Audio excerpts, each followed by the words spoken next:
अगर पत्नी को पति चैटिंग करता हुआ या फोन पे बात करते हुए पकड़ लेता है रंगे हाथ, तो क्या इस चीज़ से एडल्ट्री प्रूफ हो सकती है या नहीं हो सकती है। वीडियो काफ़ी महत्वपूर्ण होने वाला। अब इस वीडियो में खास करके पत्नी के लिए बना रहा हूँ कि अगर पत्नी ऐसा करती हुई पकड़ी जाती है तो पति क्या कर सकता है। इसका उल्टा करके पत्नी भी अपने आप का, अगर आपका पति ऐसा कर रहा है तो आप क्या कर सकती है। दोनों के लिए लागू हो जाएगा, लेकिन मैं स्पेशल करके जो मैक्सिमम हस्बैंड लोगों की शिकायत आती रहती है कि साहब एक्स बॉयफ्रेंड से कर रही थी, उसके रिलेटिव किसी के साथ चक्कर था, उससे बातें कर रही थी, उसकी चैटिंग पकड़ लिया, ये कर लिया, वो कर लिया, मुझे तो तलाक लेना। लेकिन तलाक लेने से पहले डाइवोर्स मतलब एविडेंस होना बहुत जरूरी है, सबूत बनाना बहुत जरूरी है। तो एक सबूत कैसे बनाएं, कौन से सबूत माने जाएंगे, कौन से गवाह माने जाएंगे, किस टाइप के, सब कुछ पूरी डिटेल में आप कैसे प्रूव कर सकते हो। जी हाँ, काफ़ी महत्वपूर्ण वीडियो होने वाला, इस वजह से वीडियो के अंत तक जरूर देख लेना।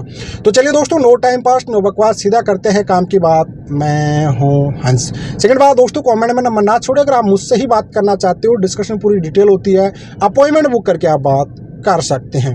देखिए दोस्तों, बाय चांस आपकी पत्नी किसी के साथ चैटिंग करते हुए या फ़ोन पे बात करते हुए पकड़ी जाती है, तो सबसे पहले तो देखिए आप उसके फ़ोन को पकड़ते हो। फ़ोन को पकड़ने के बाद बाय चांस कोई फ़ोटो वगैरह, चैटिंग वगैरह, उसकी स्क्रीनशॉट खींचते हो। स्क्रीनशॉट खींचने के बाद आप सोचते हो कि साहब बिल्कुल ही अपना तो काम हो गया, सबूत बन गए, और सबूत बनने के बाद आप तो पूरी तरह से फ्रीडम हो चुके हो। देखिए सबसे बड़ी गलतफहमी आपकी। जी हाँ, तो ऐसी कंडीशन में आप क्या कर सकते हो। देखिए जब भी ऐसा कुछ होता है तो सबसे पहले तो आप है ना फ़ोन का कवर कर रहे हो, मान लीजिए अच्छी बात है कि आपने फ़ोन ले लिया उनका, लेकिन सबसे पहले तो वो डिटेल निकाले कि वाकई किसके साथ क्या है, क्या नहीं है, क्या नहीं है। ठीक है, देखो अगर आपकी पत्नी या पति किसी के साथ बात करता है, चैटिंग करता है, तो उससे आप एडल्ट्री साबित नहीं कर पाओगे। जी हाँ, उससे मेंटल क्रूरल्टी साबित हो सकती है। ऑनरेबल केरला हाई कोर्ट का जजमेंट था इसमें। अगर प्राइवेट समय में विदाउट परमिशन कोई भी रात के 10 बजे, 11 बजे, 12 बजे अगर कोई किसी से बार बार कंटिन्यू चैटिंग कर रहा है, बार बार बात कर रहा है, जिससे एक पार्टनर को प्रॉब्लम है, तो ये मेंटल क्रूरल्टी की कैटेगरी में माना जाएगा। और ये मेंटल क्रूरल्टी एक स्ट्रॉन्ग मेंटल क्रूरल्टी माने जाएगी। इसके आधार पे भी आप डाइवोर्स ले सकते हैं। जी हाँ, तो देखिए जब भी ऐसा कुछ होता है तो सबसे पहले भैया इनके फ़ोन को कवर करके आप पुलिस के रंगे हाथ पकड़ा दो कि साहब मेरी मेंटल हरासमेंट हो रहा है, ये है। अब आप इसके एविडेंस जैसे बनाओ बना दो। ठीक है, पुलिस उसको कवर करेगी। कवर करने के बाद उसका 65 का नोटिस बनेगा, और उसके बाद कहीं ना कहीं उसके 161 के बयान दर्ज हो जाएंगे। जी हाँ, तो ये आपके लिए कहीं कहीं एविडेंस स्ट्रॉन्ग हो जाता है। दूसरी बात चल के, अगर वो आपकी पत्नी कंटिन्यू जा रही है तो वह आपसे देखो पकड़ आने के बाद तो पूरी सच्चाई बताएगी, फिर रुकने वाली है ना, फिर सच्चाई आने वाली। तो उस नंबर को आप एक काम करिए, अपना इंपॉर्टेंट पार्ट बनाए, उस जो पर्सन से बात कर रही है उसको थर्ड पार्टी बना दीजिए, अगर डाइवोर्स अप्लाई कर रही हो तो आगे चल के, और उसका CDR निकालिए आप, क्योंकि CDR जरूर बनेगा। आपका केस को इसी तरह से बनाना है कि भाई रंगे हाथ पकड़ी गई थी, इसका CDR मुझे नीड है, तो ऐसी कंडीशन में चाहिए।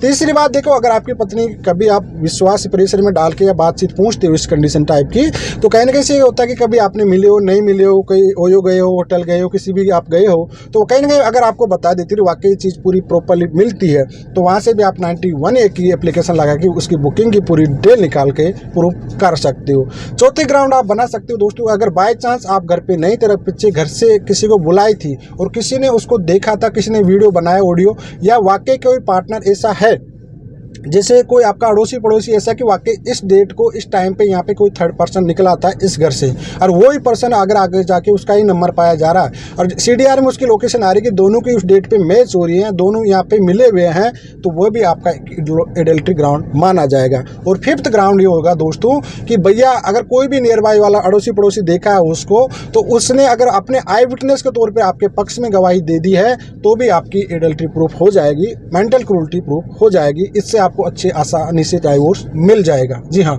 तो इस तरह से आप एडल्ट्री प्रूफ कर सकते हो कोर्ट में आसानी से, कोई दिक्कत नहीं आने वाली। अगर आपको कोई चीटिंग कर रही है रंगे हाथ, अब आपके देखो गलती क्या होती है मैं आपको बताता हूँ। गलती सबसे बड़ी आपकी यही हो जाती है कि साहब आप कोशिश ये करते हो कि साहब उसकी स्क्रीनशॉट वगैरह बनाते हो, मतलब कहने एक प्राइवेसी का उल्लंघन कर देते हो आप लोग। और देखिए प्राइवेसी का जब उल्लंघन हो रहा है तो ऐसी सिचुएशन में है ना, कहेंगे IT एक्ट 66E आप पे लग जाएगा। उसमें पता 2 लाख तक का जुर्माना है, 3 साल तक की सजा का प्रावधान दिया गया है। इस वजह से ऐसी गलती मत करो कि किसी की प्राइवेसी का उल्लंघन करो। अब लोगों का कहीं कॉमन एक लोगों का जो सवाल आ जाता है कि साहब पति पत्नी के बीच में क्या प्राइवेसी होगी। ठीक है, तो ऐसा नहीं है, ऐसा नहीं है। फैमिली कोर्ट के पास पावर होता है, सेक्शन 14 सेक्शन 20 में। कई बार क्या होता है कि हो सकता है कोई साजिश कर रहा हो, ठीक है। ऐसे साजिश के किसी पार्टनर को चीटिंग मरवाने की साजिश कर रहा हो अपने बॉयफ्रेंड के साथ या गर्लफ्रेंड के साथ मिलकर कोई भी, तो ऐसे अगर वाक्य आपको पाया जाए, डेंजर जोन में है, मतलब एक तरह से आपको जान को खतरा हो सकता है, आपकी जान की कोई इस तरह से बनाई जा रही है, कोई इस तरह से प्लानिंग बनाई जा रही है, तो उस चीज़ को आप एविडेंस के तौर पर यूज कर सकते हो। और तो ये चीज़ होगी तो प्राइवेसी का उल्लंघन माना जाएगा। तो उम्मीद करता हूँ दोस्तों आपको समझ में आ गया होगा पूरी डिटेल में। कोई भी अगर आपका सवाल जवाब रहता है तो आप कॉमेंट में छोड़